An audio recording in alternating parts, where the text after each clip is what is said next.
Welcome to our tutorial video for the DJI Mavic 3 Enterprise series, where we will show you how to link the DJI Mavic 3 Enterprise series aircraft and remote controller.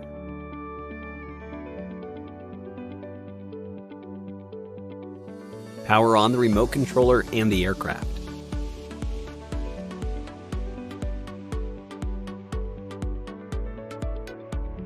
Launch DJI Pilot 2. On the app homepage, tap Link Remote Controller, or press C1, C2, and the record button at the same time. When the remote controller issues a beeping tone and the remote controller status indicator flashes in blue, you can start the linking process. Press and hold the aircraft power button for at least 5 seconds, and release it after hearing an indicator tone.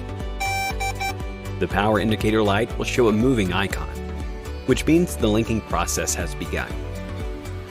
When the indicator tone stops and the status indicator light is solid green, the power indicator light stops showing the moving icon, and the app homepage shows the aircraft icon and name.